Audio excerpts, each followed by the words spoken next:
Yo, yo, hello everybody. Welcome back to the Culture with me, Jabes Prado. I know it's been a couple days, but we've been trying to set up the show, getting ideas, talking to producers, and trying to get this show rolling and up and running. And it's been going great. It's been positive. I've been having a lot of good time. I just got off the phone with my aunt and uncle back in the States. It's right now, it's probably like 7 a.m. in New York, and the time here is 2:33. For those in Warsaw tuning in, Cześć, Dzień dobry. For those in America, good morning. How are you guys? Glad to see you here. There's a lot to talk about. I just wanted to get right back at. I wanted to get right at this right away, um, and get you guys this information as it's coming in.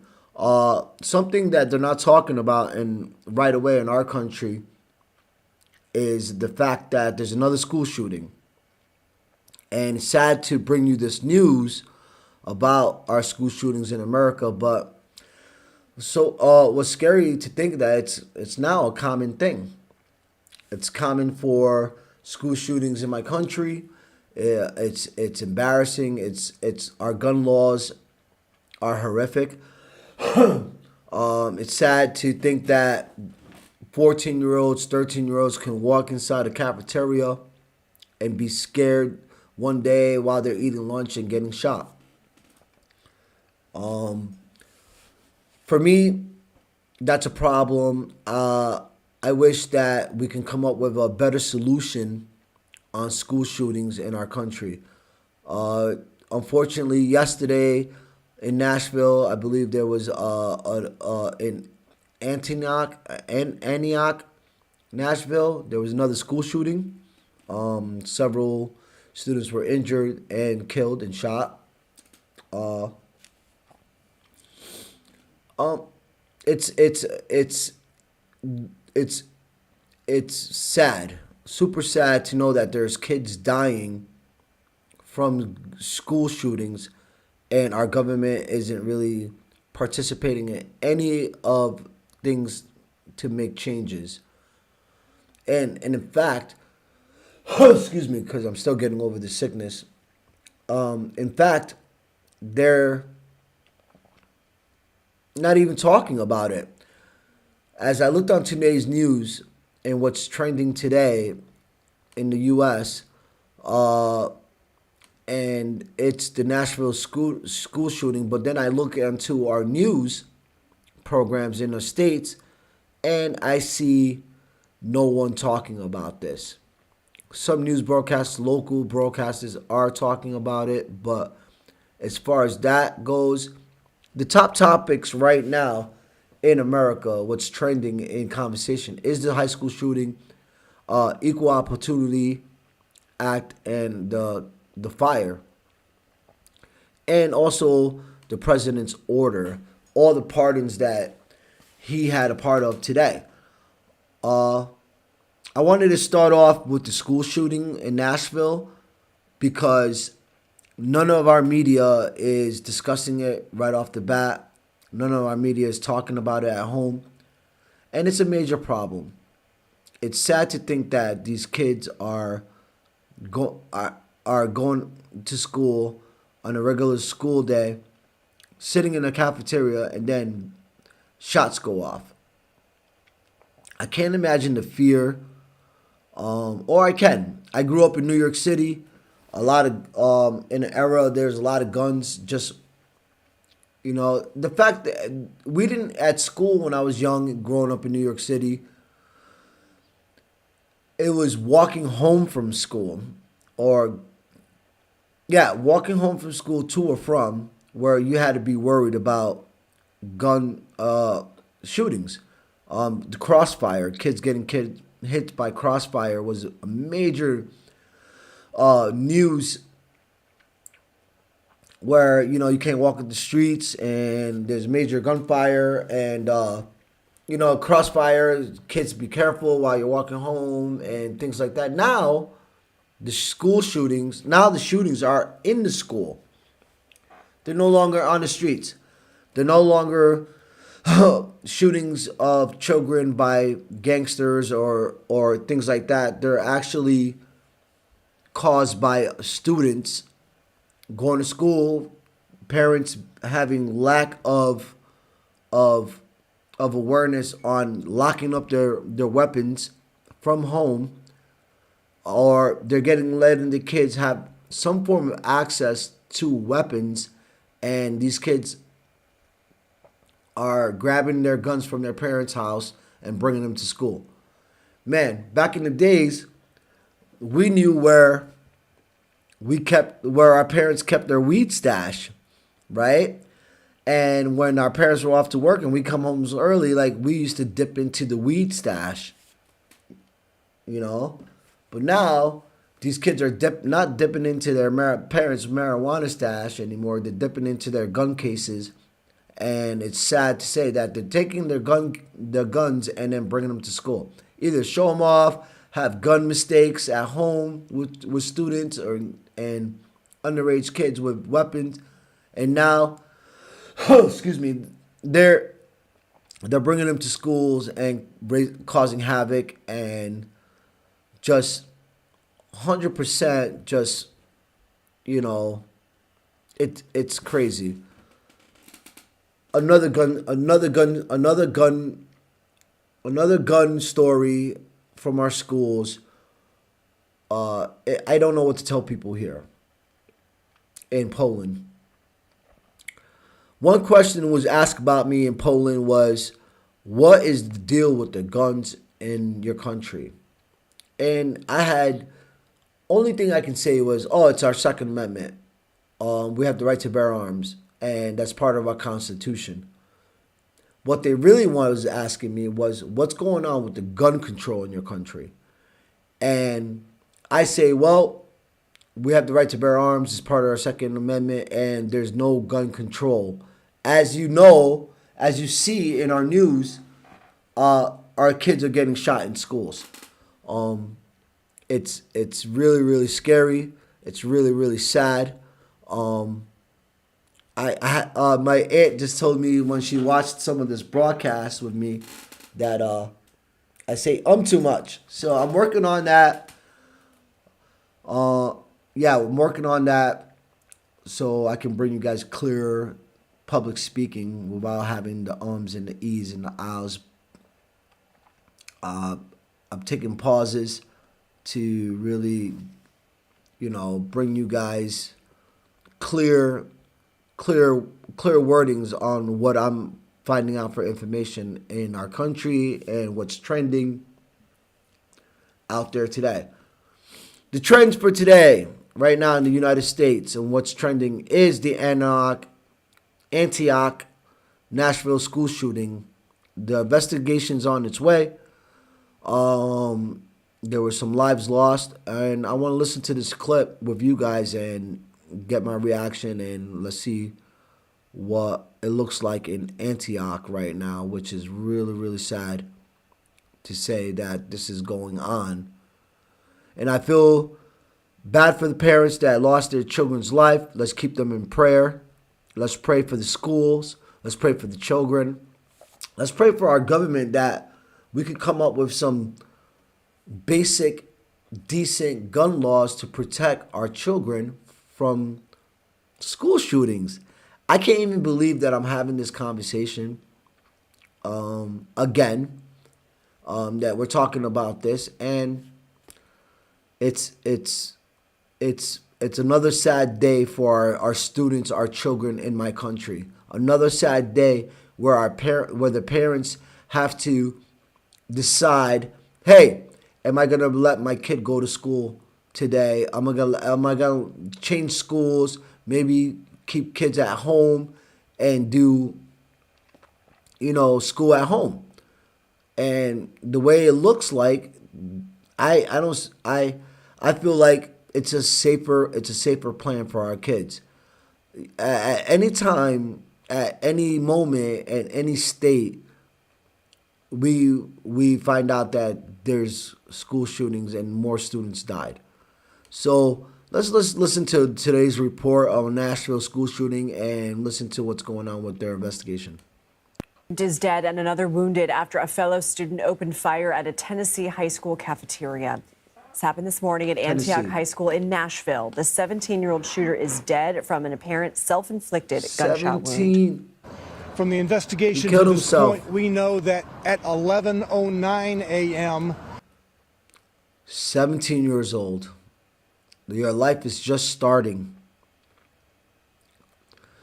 There's such a mental health problem with our students that we're not addressing, that needs to be handled and needs to be addressed. A lot of this stuff is education, gun education, mental health. We're not filtering these kids that are having emotional trauma, be it brought by not being seen, not being heard, what's going on at home, mental abuse at home, relationship talks. These kids don't know how to deal with relationships anymore. Be it with a girl, be it with their friends. Somebody pisses them off. The first thing they want to do is retaliate. You got your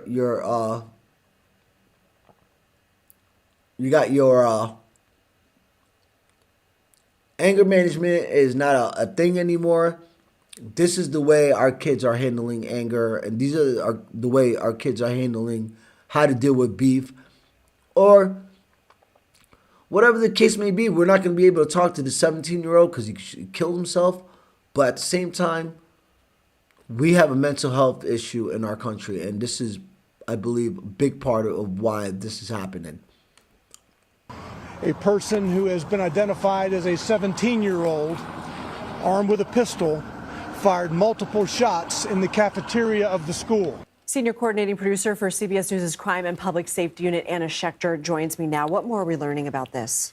Well, the investigation is ongoing. As we've heard, one female student shot dead, another injured. But the investigation into the shooter and his motives is very much alive right now. Looking at his online presence, there are deep, dark places on the internet where a lot of young people go. Look at Wisconsin. That school shooter had a lot of online activity, a lot of interest in accelerationism, which is the most extreme. So what they're not talking about is, like, these guys, a lot of these kids have certain groups on Discord. Not only Discord, but they're also on different group channels that are are considered dark places where they're violent, talking about violence. This is something that our government, man, we can abolish TikTok, but we can't abolish these dark places, chat rooms where they're on Discord, where they're speaking violence, they're speaking retribution on how to get it. There's no oversight on these. There's no oversight on these Discord group chats where people, and if there are, they're not picking up the red flags and going out and stopping these type of incidents before they happen. That's my opinion of it so far. So, yeah, it's sad. That's what she's talking about. There are these chat groups on Discord where all these kids, the Wisconsin shooter, wrote a manifesto on. I haven't read it, but I know there was one written, and they go into these chat groups where there's adults, and there's a lot of influence on these group chats. There's nationalist thinking. There's fascist way of thinking. There's violence, how to deal with that. And there's no government regulation. There's no government oversight on some of these things. Form of white supremacy. So that's one thing that we're taking a look at, is what was his online activity looking like. We're looking for gaming platforms, other social media platforms, and investigators, certainly that is their main line of questioning now, in addition to interviewing members of his family, anyone that he might have talked to.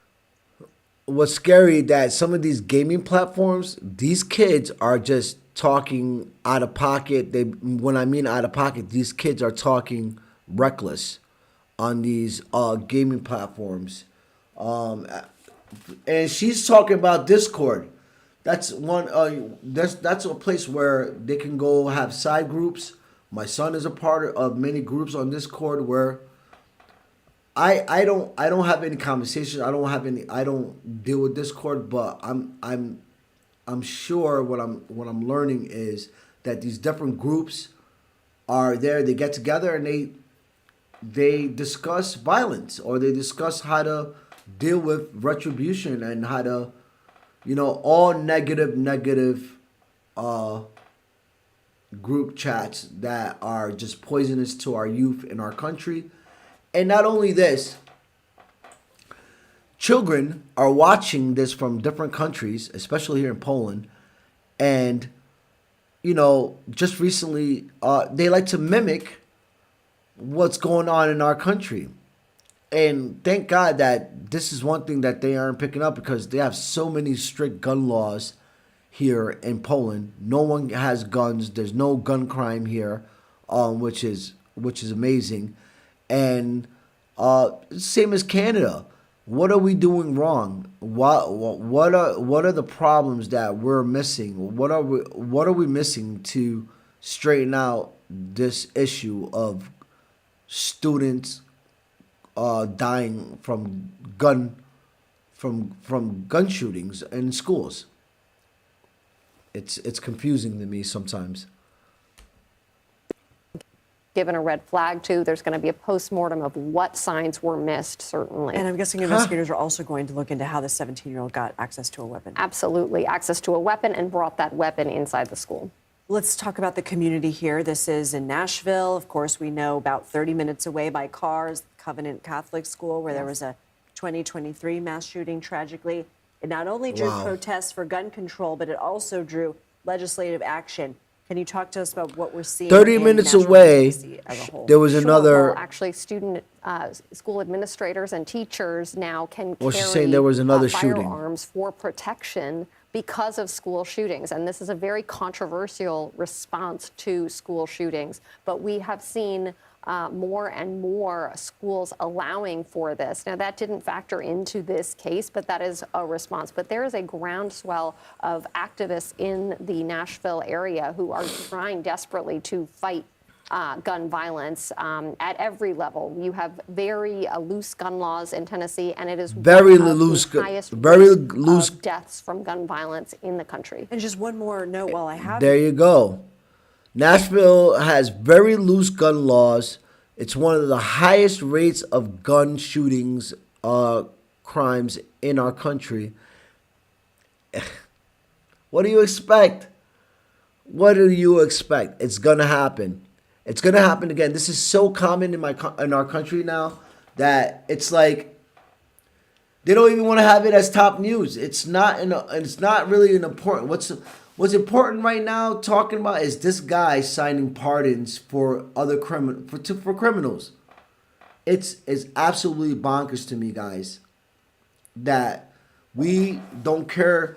This is how we don't care about our children.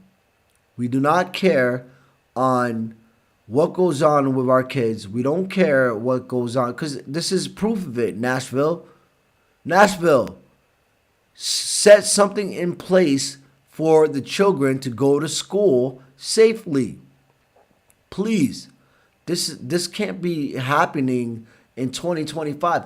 And you know what? I believe it's just going to get worse, because we have criminals in our government, in our executive branch, our legislative branch, in our legislative branch, and also in our Supreme Court, where, hey, they're doing shady shit themselves. So, gun laws, putting down gun laws are going to cut funding to some senators and some congressmen, because they lobby for this shit. They lobby for this stuff. They want guns to be easier to be for for whatever reason, hunting and protection, and it's a money game, guys.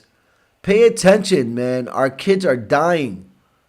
Our kids are dying from this stuff, man. We need to do something about this. It's freaking ridiculous right now. There were school resource officers. They Yes. weren't in the cafeteria at the time. By the time they got there, the shooting had ended. I mean, some of these campuses can be Wow. pretty sprawling. That's right. There were more than 2,000 students. So, another thing is giving guns to our having guns given to teachers and hall monitors, or what's obviously it didn't do any good, right? Oh, now these campuses are sprawling. These are big campuses. They can't be all at one place at one time. It doesn't matter. Like you can bring guns to school as a teacher and have it for protection, but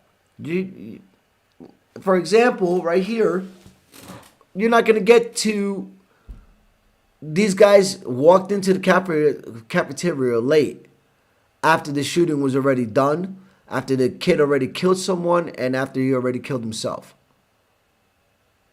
So, what's the use of teachers bringing guns to school when this is still happening?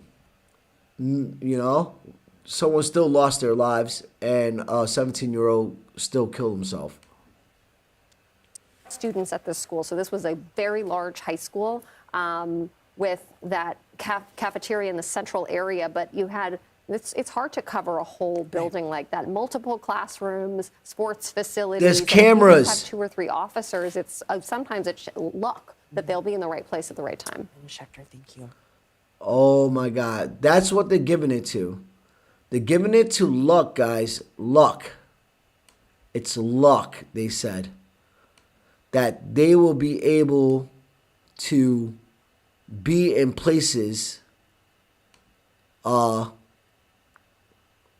get to places where they can do something about it. It's really sad. Actually, let's listen to another clip on this school shooting. And it's another sad day in my country for this to be going on. I'm really sad about years this. old. 3 adults have been killed too. Their families, all of their families, living a god-awful nightmare, and so many others are devastated at how this could have happened again. You are looking live at the place where that news conference is just getting set up. We could hear from the police chief, from the district attorney, and we're getting some pictures from the scene that are just a gut punch, like this one, of kids walking to the bus, or here being let out by police. You see them holding hands as they're creating a chain to try to get to safety. There's this one, too, of a mom holding her little girl 17, in pigtails 16. in her arms, trying to comfort her. All of it bringing back terrible memories of the Sandy Hook and Uvalde attacks. Here's what we know in this instance. As we said, 3 kids, 3 adults who will not come home tonight. We've learned their names. All 9 years old, those 3 kids. Evelyn Deckhouse, Hallie Scruggs, William Kinney. Cynthia Peak was also killed. She was 61, along with Catherine. This shooting, guys, was actually a couple months ago, and it was 30 minutes. I think the lady said it was 30 minutes away from the high school shooting that was in Nashville yesterday. So, yeah, it's really sad. It's really, really sad to see. It's a disgrace. I hate the fact that it's so easy for our kids to just just be so afraid and so easy for these kids to get guns.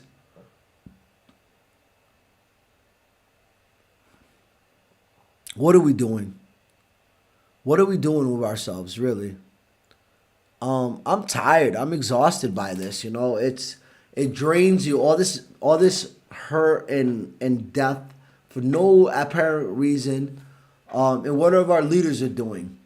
What our leaders are doing, they're fattening their freaking pockets from gun lobbyists and turning a blind eye on how easy it can be to get firearms and how easy it can be for these kids to get firearms.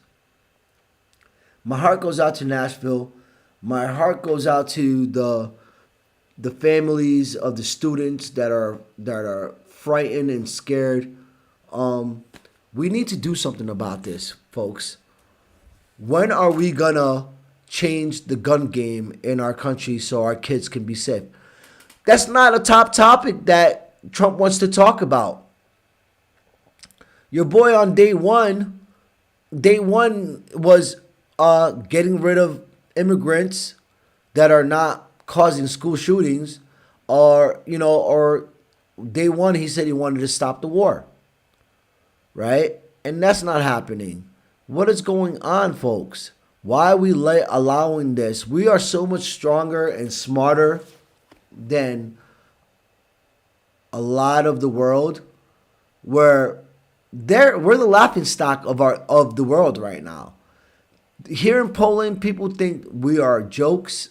This guy Trump is a hot mess. Our government's a hot mess, and it's true. It's true. One thing I know that our government loves Poland, so they really like to snooze up to the Poland government, because it's a beautiful place. There's no crime, and I wish they would take a note from what goes on here in Poland. I really do, and have stronger gun laws like Poland does. Safer streets, safer schools. It's really unbelievable to me, guys. Seriously. It saddens me to know that this is what's going on right now. My heart goes out to Nashville. Prayers up for you guys. It's just, it's a useless idea to think that I'm speechless sometimes about this, because it's a reoccurring thing, and I don't know what to tell people on how we protect our children back at home. How do we stop this gun game from happening? I've never owned a gun, but I've had a gun charge. I had a felony gun charge at the age of 11, 12 years old. I was able, as a orphan, growing up in an institution. I ran away one day and I got hooked up with some guy, and he had a gun on him, told me to rob somebody. I was 11, 12 years old. I had no fear. I was traumatized by the hurt of the world, and it was easy enough for me to grab that gun, put it in my hand, commit an armed robbery, run away, dump the gun, and not think twice of it. I caused a lot of pain at 12 years old with this gun charge. I tried to steal a purse at that time. I had no idea on what I was doing, but this is what I was told to do. I was being influenced by someone that I had no reason to be around. And yeah, I got caught. Thank God nobody got hurt. Thank to God for that, because I'd probably still be incarcerated if the gun went off and I shot someone. At this point in time, I was really lucky for that. Thank God that I was able to get my record clean at 17, 18 with my youthful offender, since I happened so young. But now I'm thankful to God that it wasn't shot and killed. As I was running with this gun at 12 years old, I was being chased by a car, and I took the gun out and I pointed it to the car, and all I heard was, the car stopped. I felt like the car was trying to run me over and chase after me, till I pointed the gun towards the car, had the car stop, and then turn around and kept running. Thankful to God that once I pulled that gun and I pointed it to that car, that it wasn't a police officer one, and that person didn't have a weapon where they felt threatened and could have shot and killed me. A 12-year-old kid laying on the ground with a gun. It would have been my fault. I would have no one would have been us to blame except for the gentleman that gave me the weapon. And that's one of the things that why I'm doing what I'm doing and putting awareness out. I had a gun charge, folks. My gun charge is still on my FBI record. But it was expunged as a youthful offender, so I was able to, after 18, to start life all over again with a clean slate. And I was thankful for that. But yeah, at the time, me having a gun at 12 years old, committing an armed robbery, I had no fear. I was immature. I was being influenced by a drug addict. So I was dealing with trauma. I was abused physically and mentally as a child.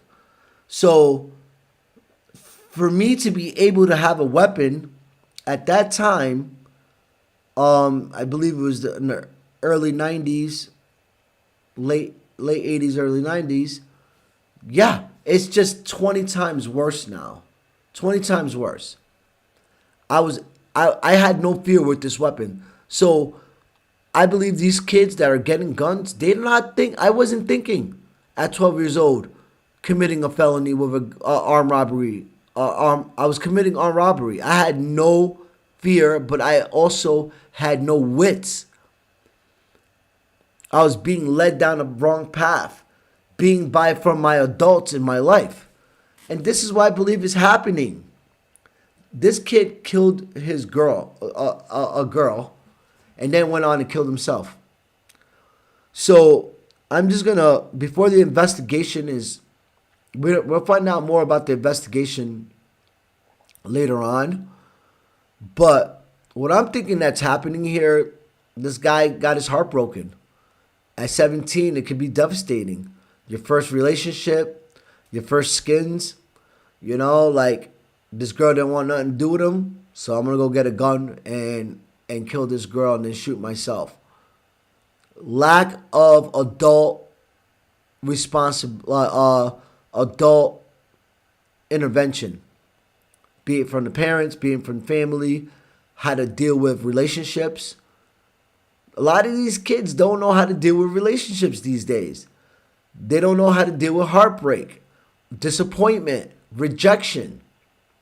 When you don't know how to deal with those things, you tend to lash out. People, you lash out. You do it in the wrong way. You have attitude. You have anger issues because you don't know how to deal with people. And this is an example of it. And I guarantee you, when the investigation is done, that this girl is probably his lover, or he probably liked this girl and she rejected him, and he went into these Discord groups and saw how people deal. I don't know. We're gonna find out more after the investigation. But that's usually I have a good sense of empathy. Like I'm very empath. I'm an empath. That's what they call it. I feel like I could watch a movie and tell you all about it in 5 minutes. So, what else? Why else this kid's gonna go in the cafeteria, just target this one girl, and then shoot himself? Could be relationship issues. Could be lovers quarrel. And at 17, you don't know how to deal with that. It's you don't know how to deal with rejection, disappointment, moving on, love, for that matter. It's sad. My heart goes out for those families out in Nashville. My heart goes out to the families out in that were affected by this. stupid, this thing that can be avoided, folks. These things can be avoided. These things can be easily avoided. They can be easily just by educating our kids. Giving it some proper education, basic education. Who is oversighting these groups and on these chat rooms? Who is if you make threats to the president on a social media platform, or you know what? A lady was just arrested, I believe, and thrown the book. I think they were trying to throw the book at her because after the CEO from this health, I believe it was CEO of this health insurance place, was shot a couple months ago I believe that was in New York. The murderer suspect was an Italian guy, forgot his name, disappears. And what I'm getting at to this is shit. What was I getting at to actually? Dealing with there was a lady after the shooting was done and the guy was arrested. Here it is. She went online on her Facebook and was like, well, you know, these health insurance people, CEOs, executives have it coming in some form or fashion like that. She was arrested and they took that seriously. And then they arrested her, set bail at high because she was speaking about, that executives that with insurance companies, some of them should be dealt with in this type of manner, which I disagree. I am nonviolent. Please do not deal with situations with anger. Take time and awareness. Research, talk to someone if you're having a mental issue, breakdown, and you're depressed and you're upset. Find some help. Find a friend. Tell them about it. Tell them how you're feeling. Do not go ahead and resort to violence, please. But this lady was arrested because of what she said on an online platform. Now, these online platforms like Discord and different chat groups that these kids are on, you can tell when anger is arising or they're talking something crazy where they're going to be doing something nuts. You can regulate these things, and I wonder whose job that is that are not checking out these oversights. Could be Discord. There are people that are sitting there not paying attention. I mean, Zuckerdick can, if you're putting something on Facebook, now that they're taking away, their fact checking anyway, can get your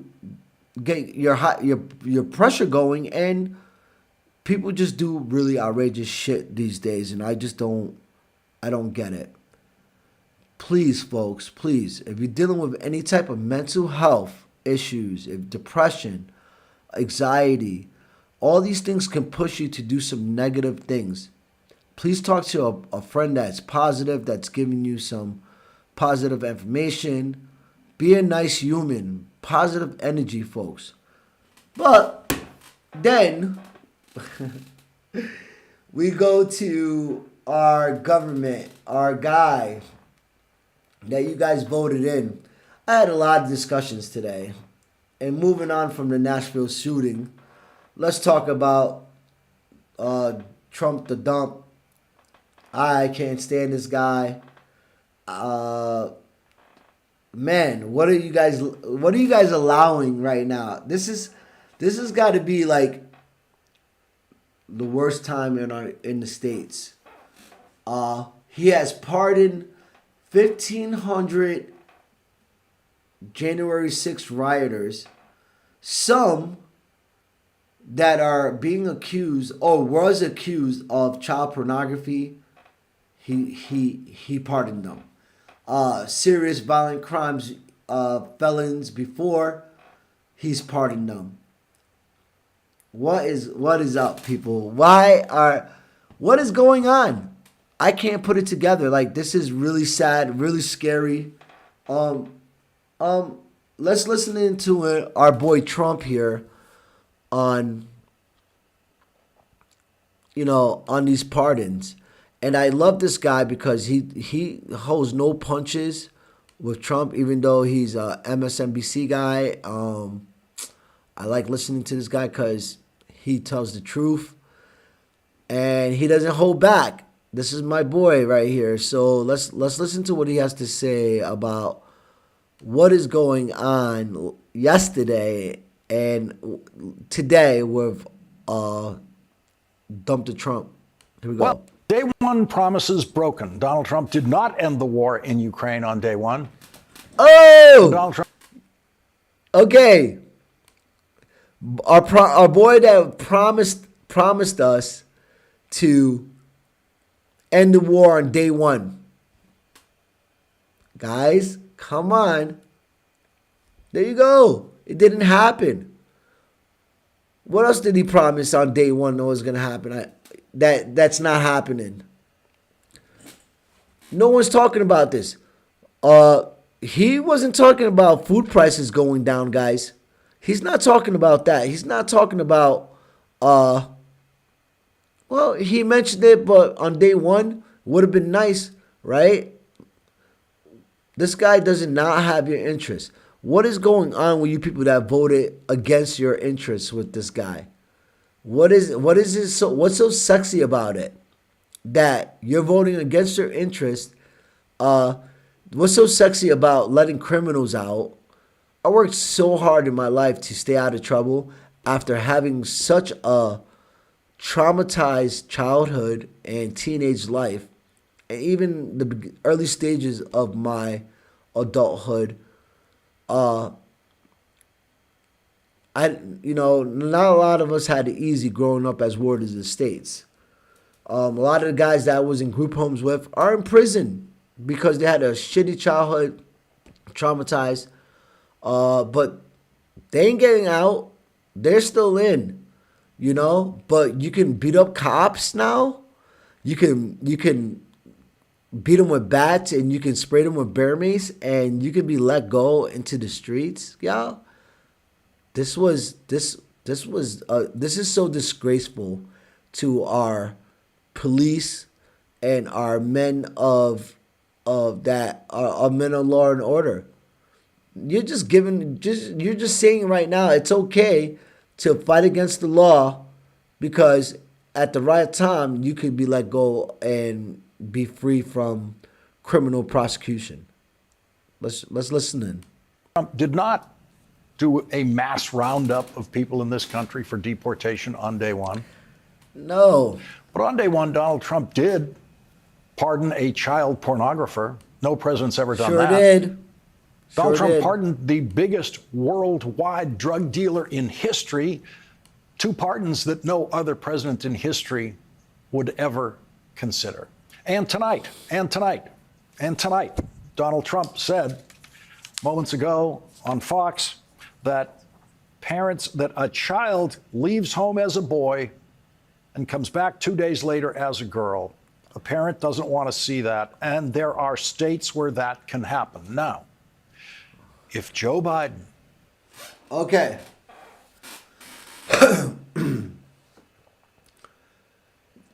A child could leave as a boy and come back as a girl after 2 days, which is a lie. But this guy rather talk about that than kids with going to schools being killed and shot. Because Barron doesn't have to worry about that, does he? He doesn't have to worry about Barron going to a school and maybe having a shooting there. These people are so out of reality. To me, it is crazy. So what are we doing? This is the most craziest shit I've ever heard. Here we go. or any other president had ever said something as insanely false as that, as impossible as that, you can imagine the screaming outrage that you would get from the White House press corps. And you can right now imagine that there won't be any from this White House press corps about that statement, that a child leaves home as a boy and comes back 2 days later as a girl. And there are state... The Republicans are not talking about, like, pay attention, y'all. Congress is not talking about any of this stuff. Republican Congress members are not talking about any of this stuff, right? They're not mentioning, today I haven't heard them talk about the school shootings. They're not talking about his pardons on criminals. Yeah, it's what is going on in the world today. Okay?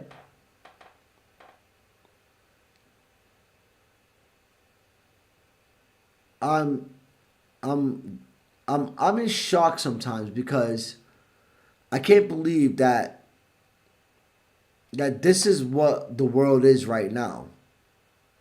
Talking about this guy where he just all about himself, not only about himself, but shit that don't really have to do with our country to get better at all. This is what the hot topic is out of his mouth right now. It's crazy. Where that can happen. That is like saying a child leaves home as a boy and comes back 2 days later as a horse. It cannot happen.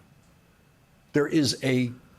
But a child can leave home with a gun and go to school and kill his fellow classmates. Way easier than him, this transformation into a little boy into a little girl, which is a fucking lie, which is not fucking happening, and is bullshit, of course, but here we go. Demented, pathological liar in the White House Yes! talking like that. Somebody said it. Thank you. Does anybody believe that this guy, yes, he's demented, pathological liar, so is his cokehead kid. His family, these people are just indulging in like gluttony, in lust, in envy and in greed. All the deadly sins, all you have to do is look at the White House, man. And the people who surrounded this White House. It is fucking gross, man. I just can't. I'm really thrown back from this stuff. Will accept that and not scream about that as they screamed so constantly during the last presidency. And there will probably be no questions of Donald Trump. There haven't been any so far about him pardoning someone who used child pornography. The child pornography user is also a Donald Trump fan who was at the Capitol on January 6th. Let's stop it. Let's look at this guy's face, guys. Take a good look at this guy's face, because he just pardoned this guy, right? Jaden something, where was charged with child pornography, and he's gonna go back. What do you think these guys do? We just gave him a free ticket to go ahead and get back to doing what he's doing, but at least now, guilty of child pornography. At least now we know his face, we know his name, and for you guys to watch your kids while you're out there around this fucking guy. Officers. Federal prosecutors said Andrew Kyle Grigsby was the tip of the spear on the west front of the Capitol when he wasn't busy committing crimes for Donald Trump. He was busy with his child pornography in Kentucky, where he has been imprisoned on state charges of possession of child pornography. That's who Donald Trump pardoned. The only... Whoa. Bros, ladies and gentlemen, all my Christian brothers and sisters, if you believe in Christ as I do in my heart, and you have faith, what are we doing? Okay, we're against abortion. Great. Let's give people the right to choose, but it's their own shame and guilt that they got to deal with that. It's not our place to say, hey, this is where you should, this is, how you should live your life, and you shouldn't be allowed to do this. It's not, as a Christian man, I'm against abortion, but also know that in my life, I have paid for some abortions, and I've agreed to some where, because I had lack of education, not strong faith. I was afraid of how I would be as a father, and thank God I was able to get a fresh understanding on that stuff, and also pray about it, and ask Christ to forgive me for those. Not only that, but change my view on it. Of course, I'm totally against abortion now, and but I'm not. I also believe in pro-choice. You have to deal with your maker after you make those type of choices, and it's not for me to tell someone to not to do something with their bodies. And that's what I'm going to stay on. I have a lot of nieces, sister. I have a mother, of course, guys. And yeah. When are we going to step up and really, really do something of real change? This guy's sitting at a desk signing papers that are executive orders. A lot of these orders are not going to be in place till after he's already gone, if they even happen, and play these lies. And let go of a child pornographer into our streets. Pardon this guy.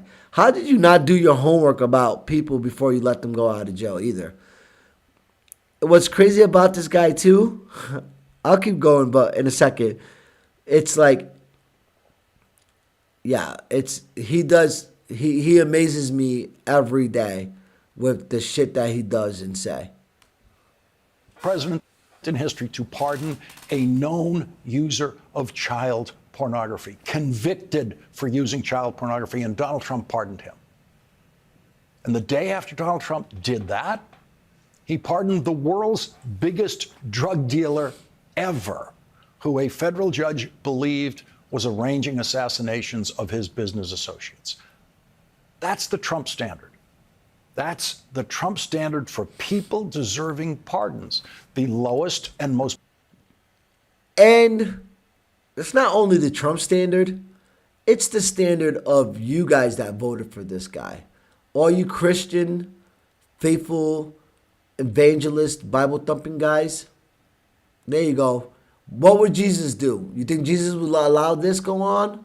Or like this guy doing what he just did? Trump letting go of these criminals that hurt children, that are major federal drug dealers, that the federal government are after. I mean, we all know his son likes to do the yayo too. So does Biden kid too. So sure, maybe they got an inside deal with like a lot of these guys, a lot of inside dealings with these politicians. Verse standard ever used by a president for any pardon. You can be convicted of using child pornography, and Donald Trump will pardon you for whatever you did for him. That's the rule. Whatever you did for him, especially if you did it on January 6th. Donald Trump won't hold child pornography against you if you were trying to overthrow the election. He's a rapist. On January 6th. That's and I'm Trump sure standard. On that, on Epstein's Island, he had no problems sleep. Like, come on, man, this guy slept with a. Oh, I want to give a big shout out today anyway for Donald Trump, y'all. Happy 20th anniversary, Donald Trump and Melania. Maybe you and your wife and Stormy Daniels can get together and celebrate your anniversary. It'll be a great anniversary for you guys. Happy 20th. He's celebrating his 20th anniversary right now. And yeah. Meanwhile, while his wife was pregnant, he was sleeping with a porn star and hanging out with Jeffrey Epstein, probably doing minors too. This guy is disgusting, man. But he wants to give his wife a shout out and happy anniversary. I can't imagine. Oh, this lady's like, Melania didn't want anything to do with him. Before when he was running, she wasn't around. She wasn't doing talking points for her husband. Now, it's all fun and games. She's all smiles and all stylish, Miss Model, naked model, and now, yeah, happy anniversary, y'all. Donald Trump and Melania. And Stormy Daniels, happy anniversary, you freaking pigs. Washington's going to be operating on the Trump standard now, and no president in history has lowered the standard for federal hiring the way Donald Trump has. It seems clear that Donald Trump is making a conscious choice to lower the standard in all of the instances where he has done so, because, this is really important, he knows how to make a cabinet choice that actually does meet the standard. Listen to this. Senator Marco Rubio is now Secretary of State Marco Rubio. Secretary of State after Marco a unanimous Rubio. vote to confirm him in the United States Senate on Monday. Unanimous. Marco Rubio was a reasonable Republican choice for Secretary of State. All right, Marco Rubio. I was just talking to my aunt and uncle about this, right? Please go out, and if you haven't yet, watch this movie. It's way old. It's the movie of Che Guevara and Fidel Castro. It gives you an insight, because in my first broadcast, I was giving shit to Cubans, right? Reason why I was giving shit to Cubans because right now I'm gonna read an article for you guys. Just a quick heading of an article. The shit with Cubans, Marco Rubio, the dude from Texas, I forgot his name, the funny looking dude that left Texas and took his family to Florida while Texas was freezing. Forgot his name, but you guys know who I'm talking about. They're from Cuban descent, right? They have Cuban ties, right? So my thing, I was telling my aunt and uncle, these Cuban ties, way back, how did Cuba embedded themselves in our American government? With the senator from Texas and Marco Rubio now as Secretary of State. Now, go and watch the movie, please. Che Guevara.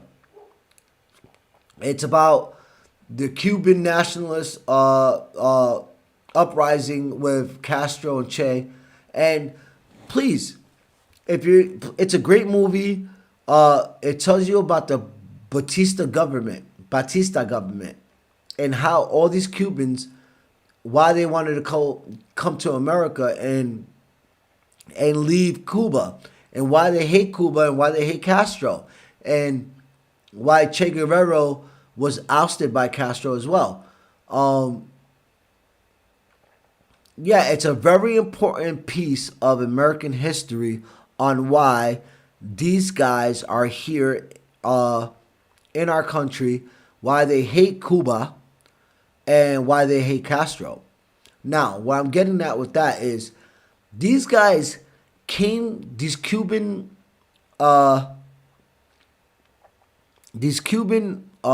immigrants, because that's who they are, and I'm surprised Rubio is not like speaking up against immigration and immigrants, because a lot of Cubans in Florida are going to be sent back to Cuba because they're here illegally. A lot of Cubans in Florida are here illegally. Their parents are here illegally because they came over on a boat that's 100 miles away from the Florida coastline, guys.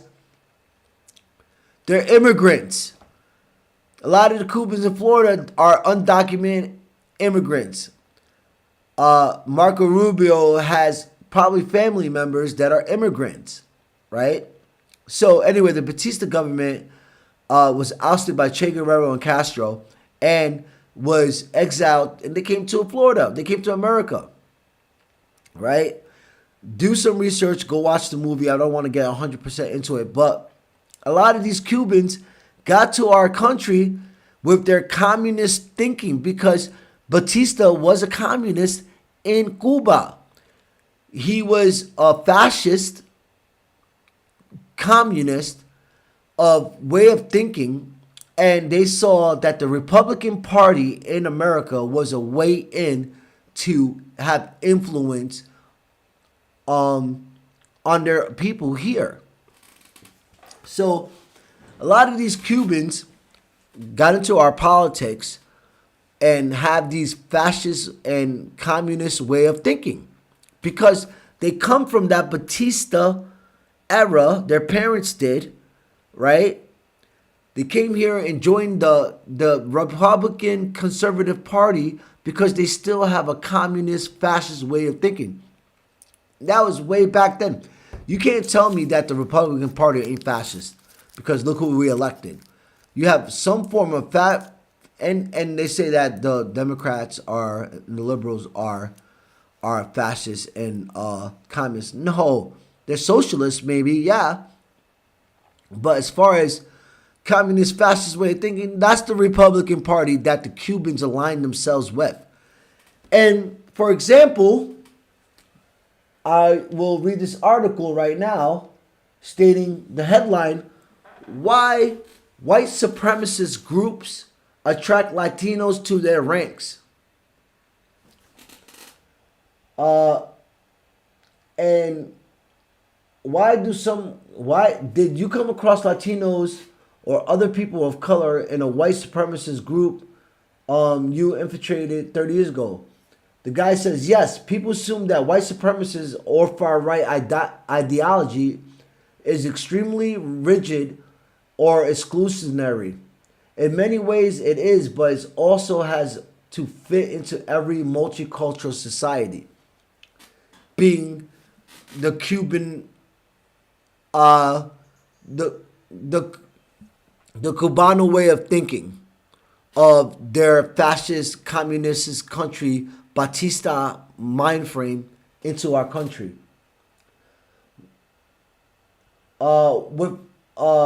For instance, the leader of the Proud Boys, which is pardoned today. What's his name? His name is, I forget his name. Look him up. Leader of the Proud Boys, Cuban descent. The groups recognize that their viewpoints isn't popular, so they're constantly trying to recruit people. Even somebody who might not be entirely ideologically on board racially pure. If that person comes out a rally or participates in an act of violence, they're going to be welcomed. The attitude is, if we're ever to get to the race war, we'll be more discerning about who to let in. But casting a wider net can be helpful now. This is how white nationalist people think, and why they're using Latino men as part of their far-right way of movement and thinking, and their nationalist, communist way of, fascist way of thinking. Why we have the leader of the Proud Boys, Cuban guy, that went and seen Trump and hung out with Trump. Nick Fuentes, Mexican descent, one of the lead persons on the far-right white nationalist racist group. That's the Trump standard, guys. That's what this guy's talking about. We have now Rubio as Secretary of State. We have other far right way of thinking people that are running this government, fascists. I don't know what's going on with our evangelists here. People that say they love God and they love Christ, but we're allowing this conservative far right thing to take over our country. I don't get it.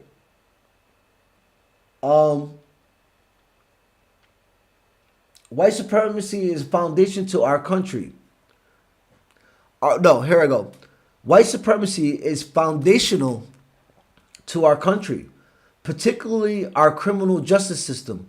Many of the laws that police used to enforce from Fugitive Slave Act of the Jim Crow were openly racist. So we have recognized how law enforcement reluctance to properly respond to white supremacist violence because of its own affinity to white supremacy still remains a problem. So here's a little education too for those that don't know. Our police system came from rounding up slaves. Slave owners hired a bunch of guys, white guys, to go look for runaway slaves. And then when slavery was ended, these guys decided to police their towns, police their counties, and police their state coming from the slave trade and looking for slaves. So the connection with police and white supremacy go hand in hand, because a lot of the police officers are the far right movement. Some of them are in these nationalist groups. Our boy here, what's his name? Oh yeah. The Proud Boys, right? Ex-leader. Well, I'm sure he's gonna get back into the lead form because he's now pardoned. Enrico Terrio, a Cuban American convicted of seditious conspiracy for his role in January 6th insurrection. Nick Fuentes, a Mexican American descent, Latino man, is an outspoken white supremacist and an anti-Semite who made news when he met former President Trump and rapper Kanye West at Mar-a-Lago last year. And the Mexican American Mario Garcia, who shot and killed 8 people, most of them Latino and Asian, at a shopping mall last May.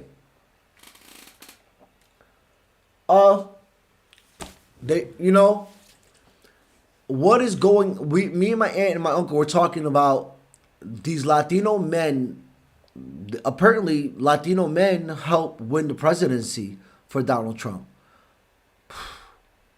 Mind blown with this, guys. It blows my mind because being a Latino man, I could see right through the veil, man. I don't want to be a part of that. I don't want to be a part of hate. But these guys, guys like, if you go look at Enrique and Nick Fuentes, you can tell the guys like that, they ain't getting no girls. They ain't getting. I think Enrique, you see him walking around drinking White Claw. Nick Fuentes, skinny Mexican American dude, hates life, hates women, hates everything about himself. And it's just a reflection on how these guys feel about themselves. But they vote, and they voted wrong. They were influenced by this man somehow, some way, thinking that he believes like that they believe that they would help their cause. And in some way, Trump does help their cause because he's a fucking racist, fascist motherfucker. And plus, look at these people's ancestry, like Trump's ancestry, like Elon Musk's ancestry. They go back to the Nazi days, man. That's why you got Elon saluting, doing the High Hitler. That's why you got, that's why you hear Trump's got the Hitler book next to his bed, the Mein Kampf. People, wake up. I am not the smartest guy. I am not smart whatsoever. A lot of people at home can tell you I'm not that bright. But I can put fucking 2 and 2 together to make it match, and look at what's going on in the world.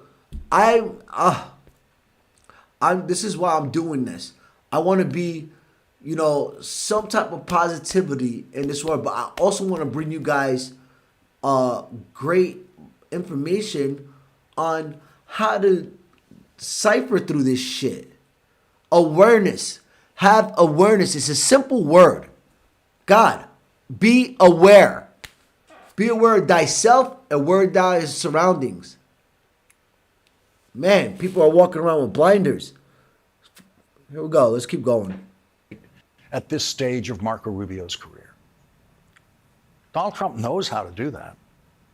And he knows how to do the opposite by offering Pete Hegseth for Secretary of Defense after Pete Hegseth's mother said in writing that he is an abuser of women.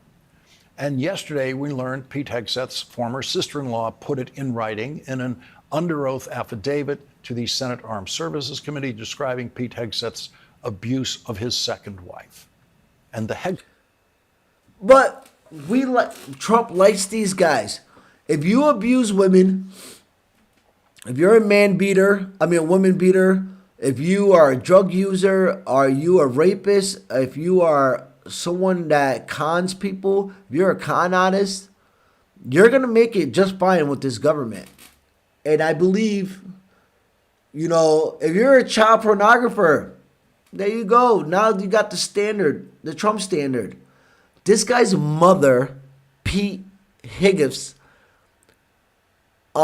his own mother and his sister-in-law wrote letters to the government stating that he is an abuser.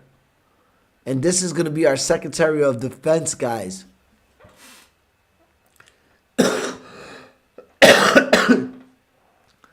He's never ran anything ever in his life. Never. Never ran for, never held a, never, Veteran Affairs Group, which he fucked up. He made them go bankrupt. Oh yeah, if you're bankrupt there too, you're gonna do fine with this Trump government. But mark my words, people, you guys that voted for him, that are in the middle class, that are just like me, you think he's gonna make all these changes are gonna happen? Even taxed our overtime. That shit ain't gonna happen, bro.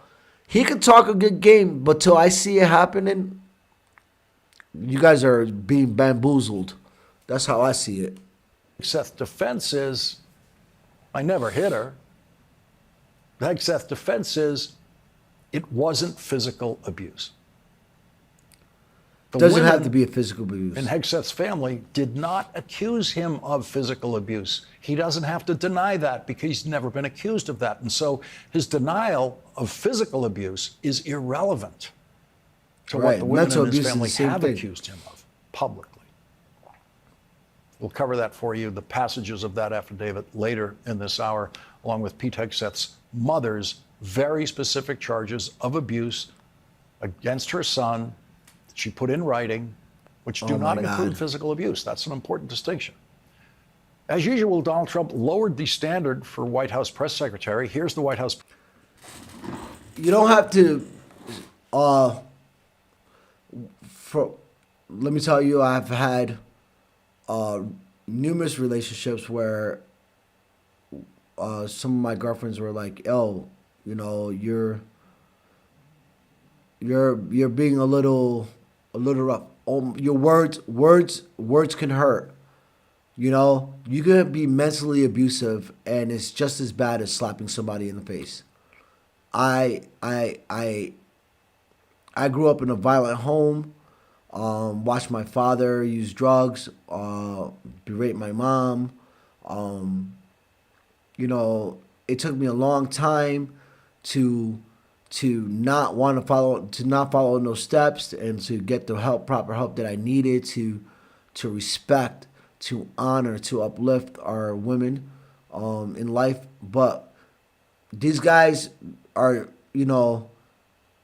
are entitled, and they're in places of power. Especially this guy was a Marine and an alcoholic, so I could imagine what kind of crap he was telling his mother or his sister or his second wife. This shit is crazy because I've seen it firsthand with my family. Secretary not doing her job. When is your first press briefing? To be announced.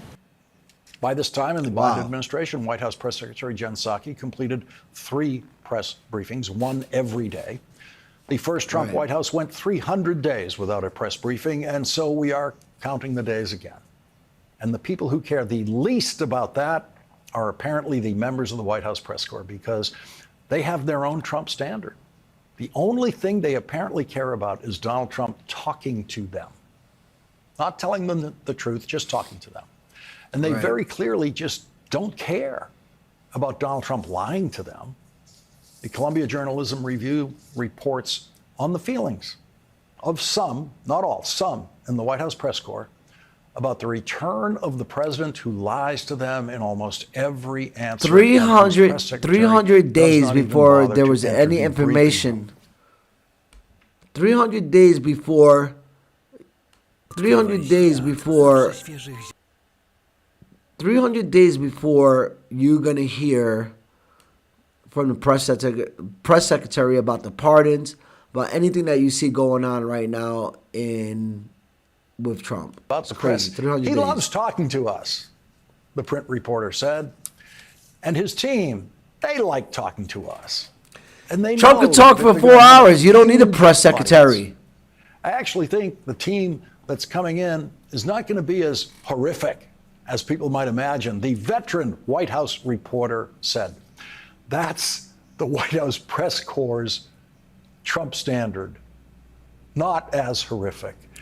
And this is it's not only the Trump standard. The Columbia Journalism Review reports incoming press. It's the standard for who you guys voted for. So if this guy keeps doing the shit work that he's doing and letting these shit people that are unprofessional, unqualified, in these positions, that's what you guys get. That's what you guys voted for. I don't feel sorry for you guys at all. And it's just going to get worse. And I'm going to sit back and be like the whole other people that voted against this shit, we told you so. I guarantee it. Jerry, drill, baby, drill. Drill, baby, drill. Director Stephen Chung are seen by White House reporters as full MAGA, but they're also professionals, as the veteran reporter put it. Of course, that's impossible. Full MAGA means full lying all the time about everything. That is not professional press communication from the White House. But it is the Trump standard, the lowered Trump standard that most members of the White House press corps willingly accept. Yeah. A lie is not an answer. And most of the White House press corps do not know that or care about it.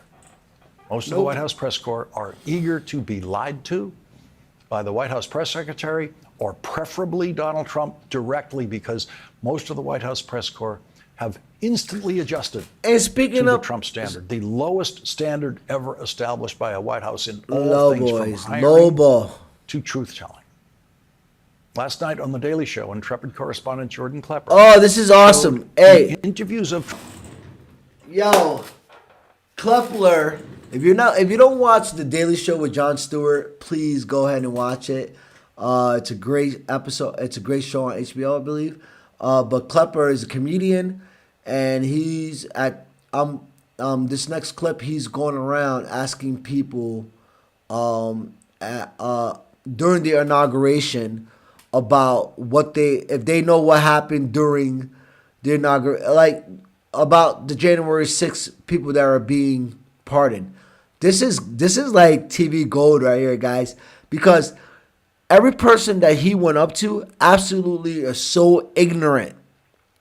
either they didn't watch January 6th, they didn't watch the hearings, they didn't do any research, and they're just blindly voting. And I just can't believe how blind people do this shit.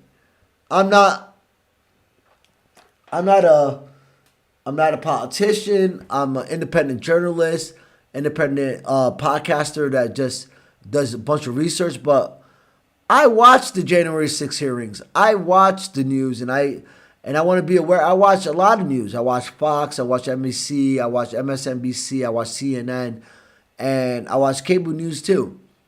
And you guys are. I can't believe that these people are for real. Watch.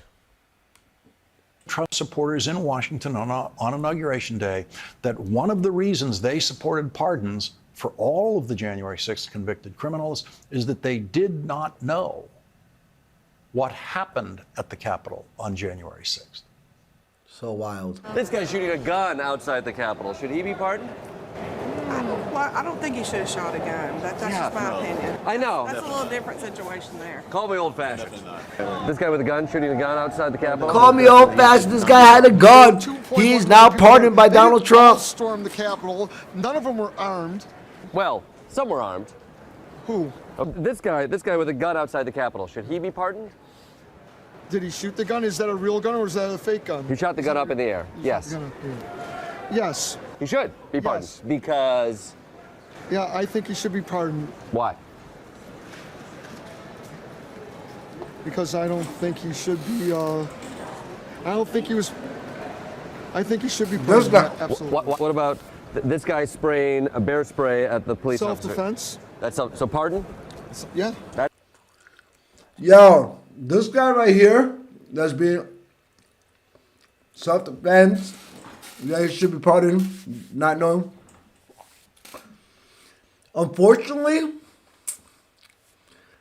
this guy right here is like the conservatives in my town. Guys I grew up with. This fool right here. This fool right here is like that fool right there.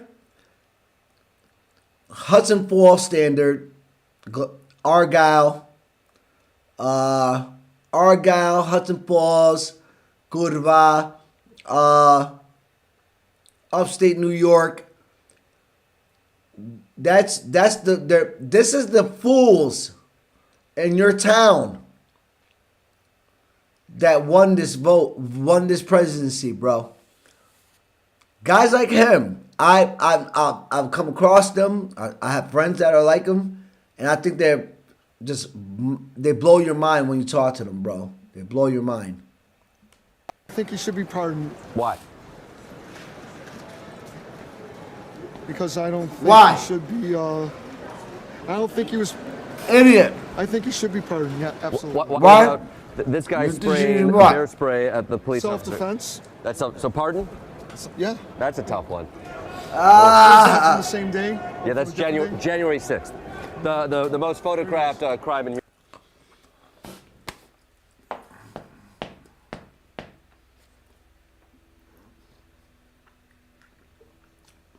Mind blown, ladies and gentlemen. Now, America, please, this is the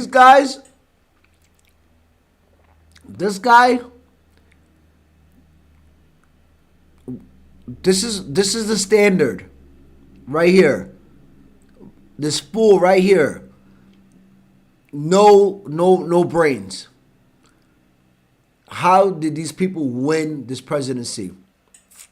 And I hope I don't know how you know what? When you talk about stealing elections for years and years on end, and knowing what we know, I will not be surprised, mark my words, if Trump did steal it. Huh? I mean, I'm not the only one saying this. I'm just repeating it. You know, I want to see I will wait to see some evidence about it. But,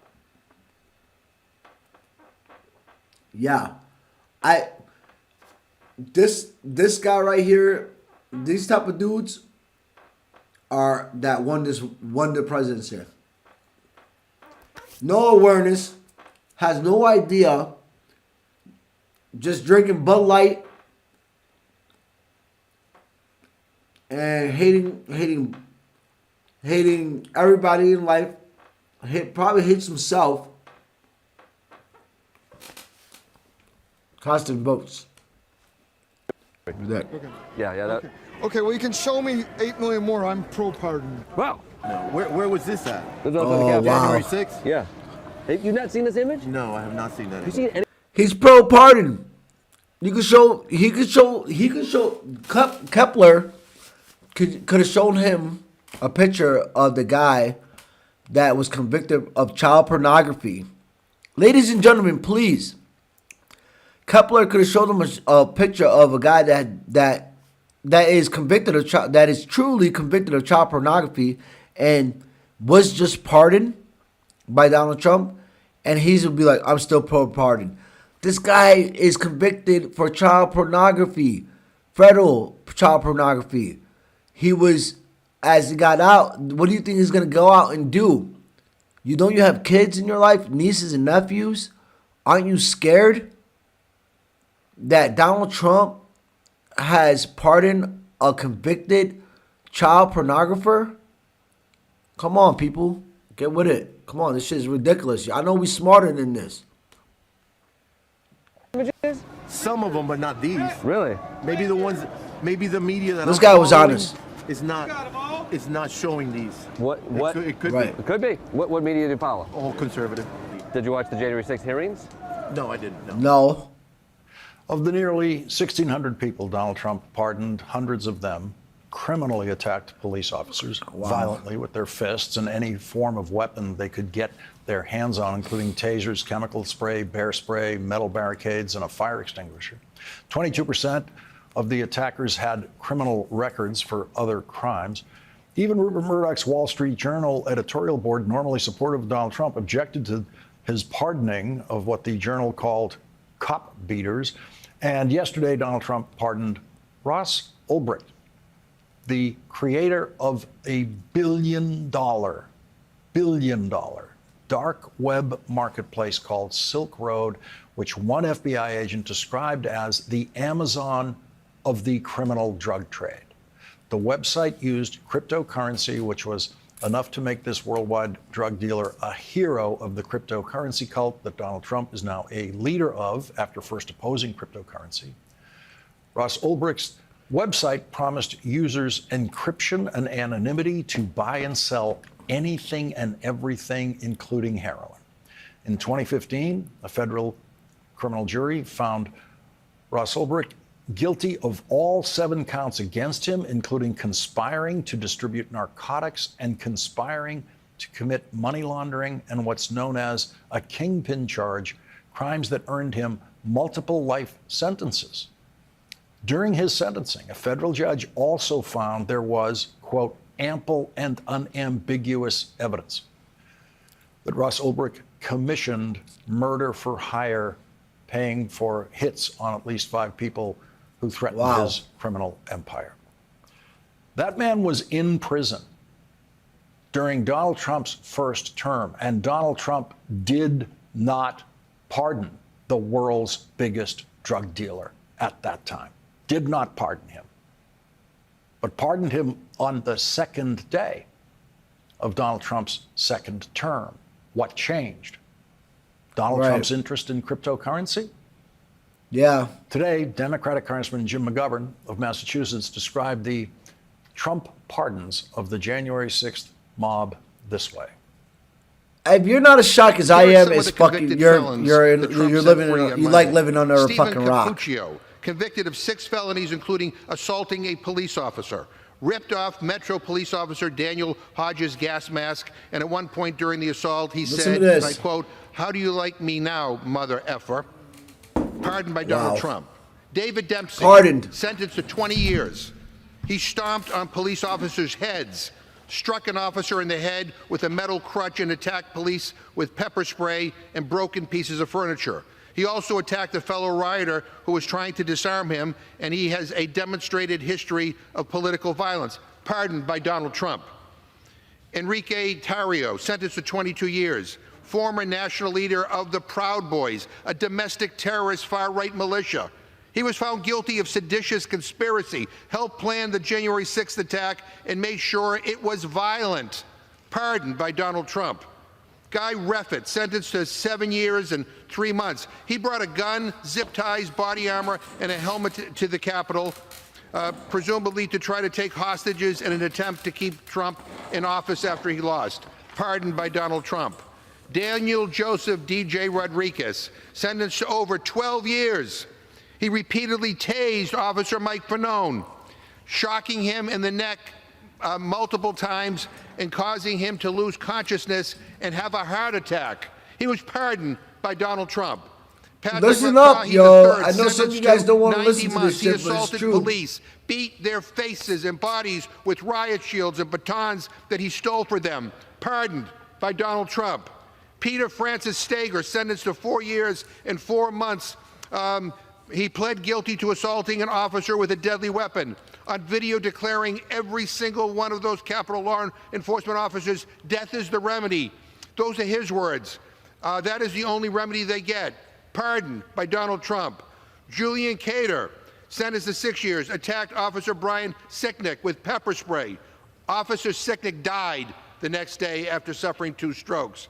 Edward Jake Lang was on trial for 11 charges, including swinging a baseball bat at officers. In addition to his January 6 charges, he began organizing a nationwide network of armed militias in all 50 states, pardoned by Donald Trump.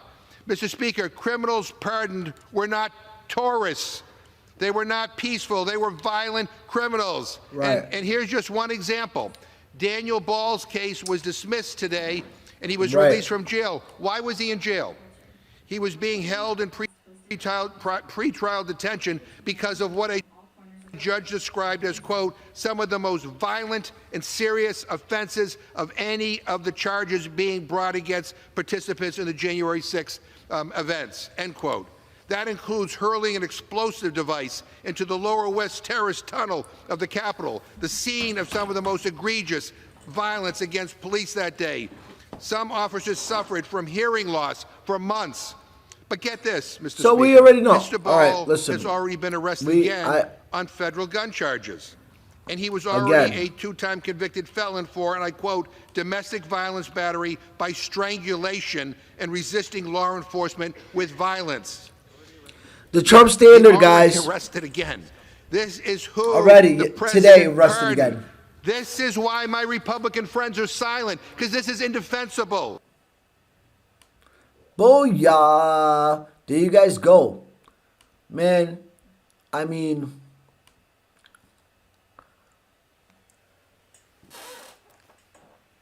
be serious. Okay, if that is not a scary take on what's going on in our country, and just a smidgen, and I want to try to wrap this up real quick because that was a lot, right?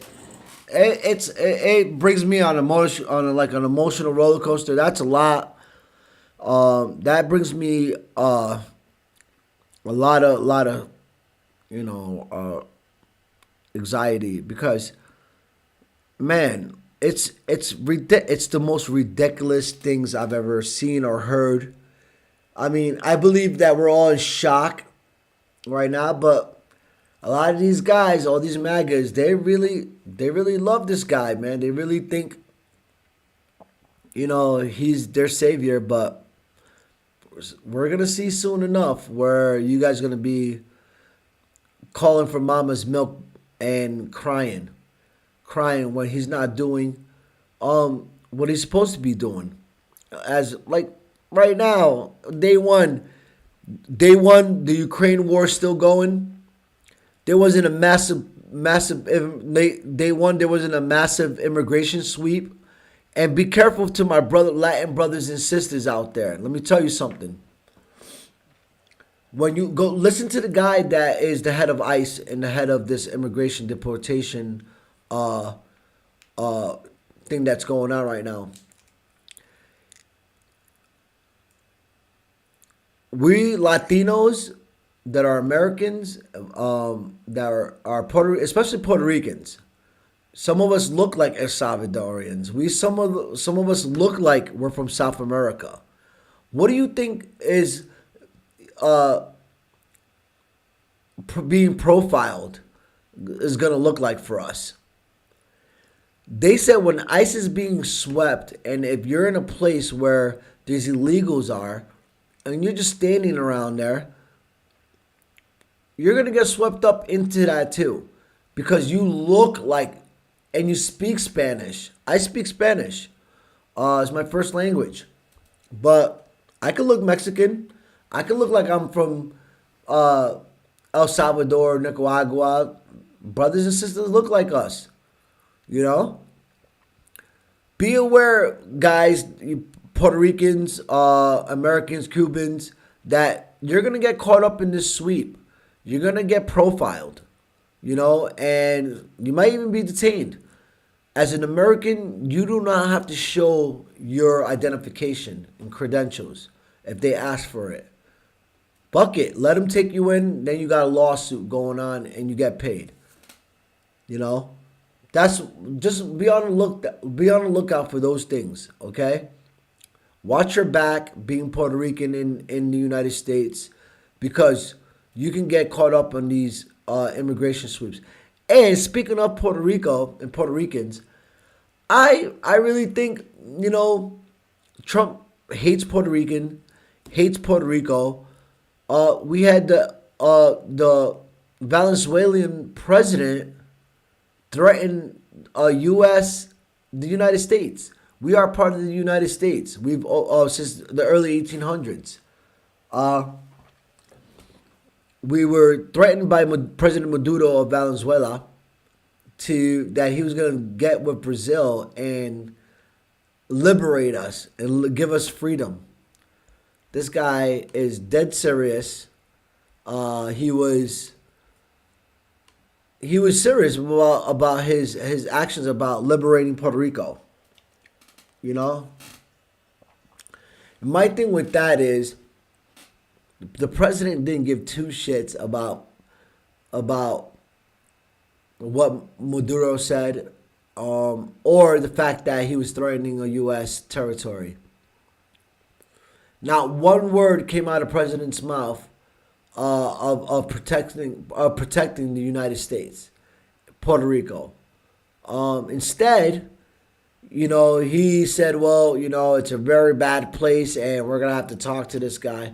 But I want you guys to listen to this and tell me what you think on the chats below. Please, guys, let me know what you think on this stuff, because it's super important that we talk about this together. Maybe I'm off some things, you know. Maybe, you know, I'm not, you know, maybe my opinion and not your opinion differ. I like to hear about it. Tell me about it, you know. Let's talk about it. But listen up to this guy. Let's talk about us Puerto Ricans not being protected by this government, for starters. This guy thinks that we need to be liberated from the United States. And we are Americans. Lord Jesus, help us, please. Please. You know? Like, this guy's a serious has serious issues, man. Please help us. Here we go. Recently said in a statement that Puerto Rico must be liberated militarily from the U.S. and that it should be done by the armed forces of Brazil while Lula is in office. Interesting. Let's see what he actually had to say. Así como en el norte tienen una agenda de colonización, nosotros tenemos una agenda de liberación. Y la agenda nos la escribió Simón Bolívar. Está pendiente la libertad de Puerto Rico y la lograremos, Brennan, con las tropas de Brasil. Y Abreu de Lima irá al frente. Batallón Abreu de Lima para liberar Puerto Rico. ¿Qué te parece? ¿Ah? Interesting. A lot of people believe that this guy didn't even win his election legitimately. A lot of people think that he's illegitimately in the presidency because a ton of people think that his opposition leader, Maria Corina Machado, actually won the election, especially after all the polls said that she was crushing him. Strangely enough, she was actually detained on Thursday, followed moments later by official denials of her arrest, which confused everybody because they're like, wait, what are you talking about? Because at 3:21 p.m. local time, Machado's press team said in a social media post that security forces had violently intercepted her convoy, and then she was coerced to release a public statement, and then once proof of life video came out, then she was allowed to be released. So right now, it seems to me that the Venezuelan people could use a little bit of liberation from tyranny. Themselves. So Venezuelan President Nicolas Maduro. Right. So this guy lost his presidency by a landslide, and because he saw how Trump was doing his thing, he stayed in power. Now try to arrest the lady that won against him. And now he's talking about invading a U.S. territory. And Trump did nothing, said nothing, has still said nothing, and still has. So the Puerto Rican congressman in the United States Congress came out against this way of talking and spoke up for Puerto Ricans and Americans, us Americans, against this type of talk. We need to go liberate Venezuela. He's one of the worst presidents in the world. He is in with the drug cartels. Maduro can't even take care of his own people, and let alone try to liberate us out of United States territory. No, thank you. I am just fucking out of words. This fucking shit is crazy if you ask me. Shit is nuts. It's balls. The balls of some of these guys because Trump's in power. It's nuts to me. The way they think Trump is. He loves these type of guys. Venezuelan President Nicolas Maduro, who suppressed the popular uprising in his country and made another election for himself, now proposes to invade Puerto Rico, an incorporated organized territory of the United States, and liberate this island from the Americans with the help of Brazilian troops. The Venezuelan president's remarks were made during the closing ceremony of the International Anti-Fascist World Festival in the South American country, attended by people carrying flags of different nations, including that of Puerto Rico. Maduro also invited people with Puerto Rican and Cuban flags to the stage. Among those present at the event with such a pompous name were also people with the Brazilian flag, and this apparently promoted the autocrat to include this country in his plan to liberate Puerto Rico. We have a plan for liberation that Simon Bolivar bequeathed to us. Puerto Rico's independence is still not decided, and we will achieve it together with the forces of Brazil and Abro y Lima at the head. Somewhat independence, not all. Majority of islands want to stay American, and there's always been an independence the president to type include of the South American country in his proposal to free Puerto Rico. Would be in shambles During the same event, it would the be. president also warned that if necessary Rico and would if be his government is threatened, he will resort to arms. The president said that Venezuela is preparing itself together with Cuba, together with Nicaragua, together with our older brothers in the world, in case one day we have to take up arms to defend the right to peace, the right to sovereignty and the historical rights of our country. The event brought together approximately 2,000 delegates from 125 nations and took place after the inauguration of the Venezuelan president following a disputed election and in a context of protests by the opposition due to the electoral results of the previous year. Recall the inauguration of Nicolas Maduro as Venezuela's president provoked a mix of hope and disappointment among his detractors on Saturday. They wondered why the self-proclaimed socialist leader could not be arrested despite compelling evidence that he had lost an election the previous year to Edmundo Gonzalez. Some said the mood after the event at the Legislative Palace in Caracas was similar to an emotional hangover, while others expressed feelings. Well, because then you got the generals in the Venezuelan army. You got to clean up the whole system. That means you got the generals down with him. You got people getting, you got this drug money. So of course, it's a police country with him as the head, where the generals are down with him, the armies are down with him, and I'm sure there's bigwig politicians there that are also getting dollars. Dollars, baby, dollars. This is what gets you. Countries, good health, gluttony, and just shitting on your own people and what they want. Helpless. Countries such as Costa Rica, Helpless. Panama, Ecuador, and the Dominican Republic on Saturday described Maduro's inauguration as an illegitimate act resulting from electoral fraud imposed through state terror on Venezuelans, they said in a joint statement. Their efforts will continue, they said, until they achieve a democratic transition in Venezuela.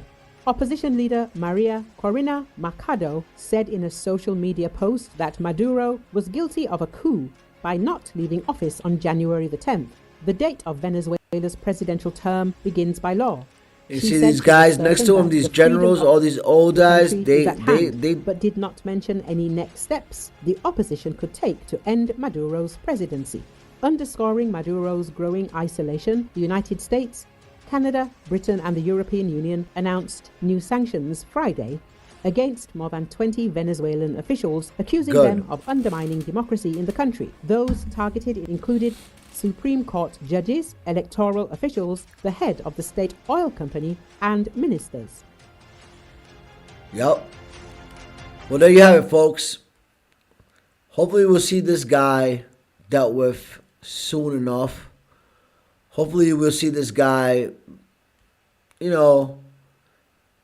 man, they dealt with Saddam Hussein with no problems. You know what I'm saying? Like, if these governments want these leaders to be shut out or taken out of their position, they can do it.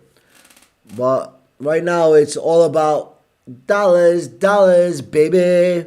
Who can get what and what? How can I get what and what? How can I be a part of this?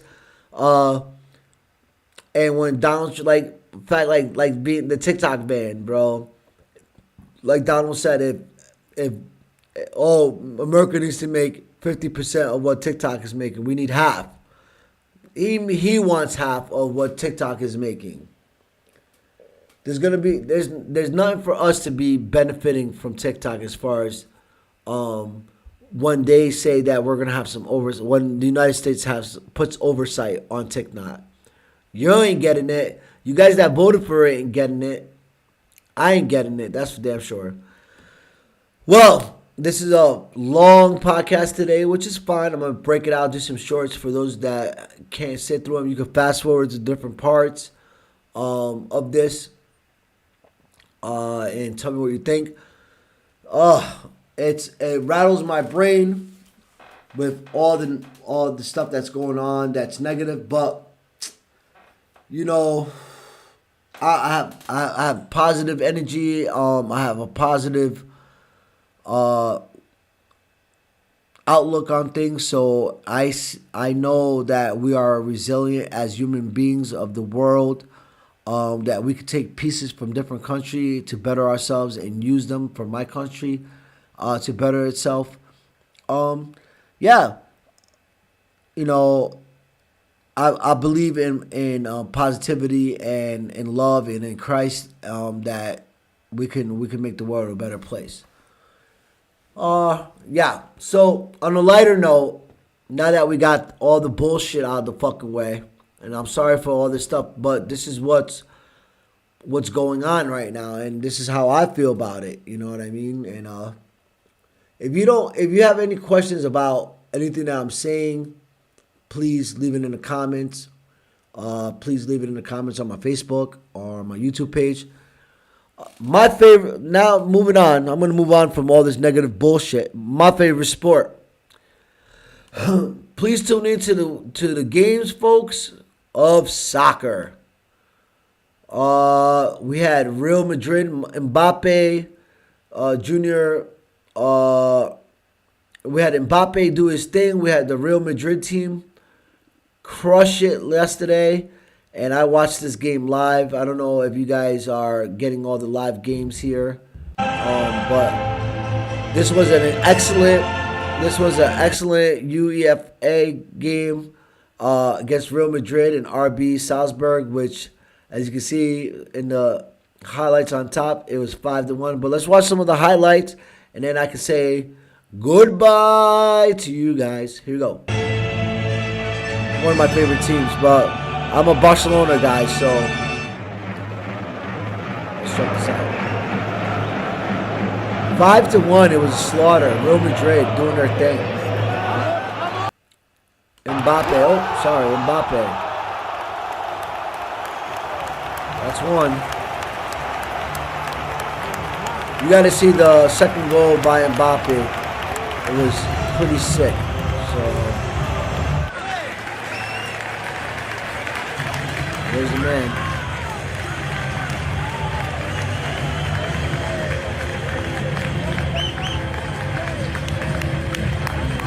Yeah, let's move on to the Mbappe goal. Mbappe goal was sick. That was the first goal. It was like really fast.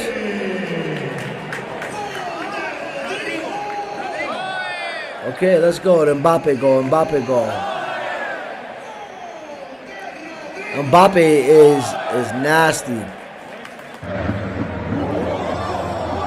That was a great goal.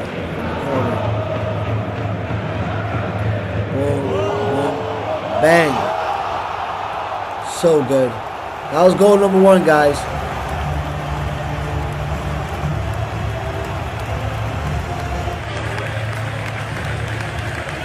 Oh, maybe goal number 2, my fault.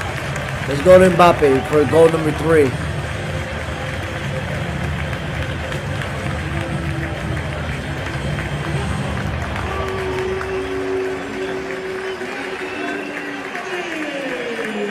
That was 2 for him. After the Mbappe goal, it was the shit. Come on, Mbappe goal.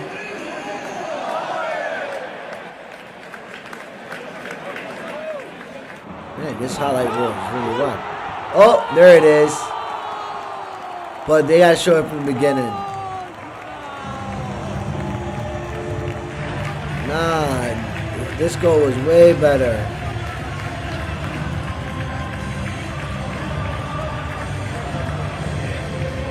Anyway, I thought they were gonna go into the Mbappe goal, which the whole spin and dipping and the running, but they didn't. They might do it here. Hold on. Come on, show the Mbappe goal, good guy.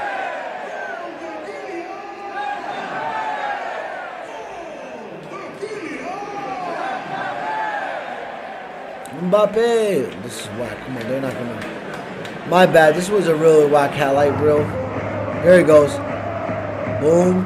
He passes it. Boom. Watch. They see Mbappe in the middle. Boom. JR.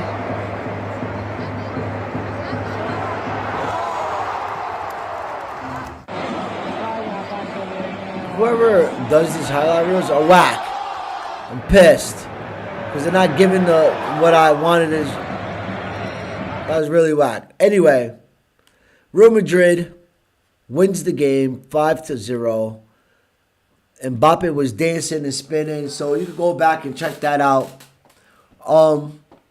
In closing, guys, in my last few minutes here, I will be going to Ukraine in a couple of weeks and talking to people on the ground about how they feel about Trump, how they feel about what's going on in the U.S. with Trump saying that he would end the war in one day.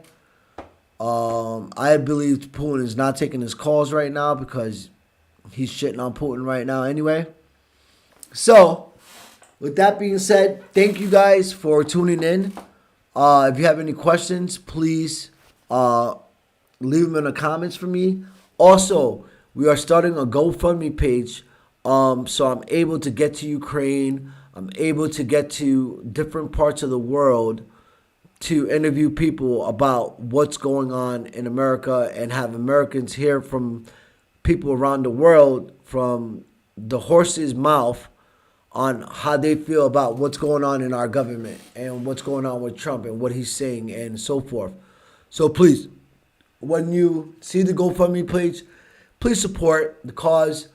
It costs a lot to do independent journalism. So that's what I'm actually getting into.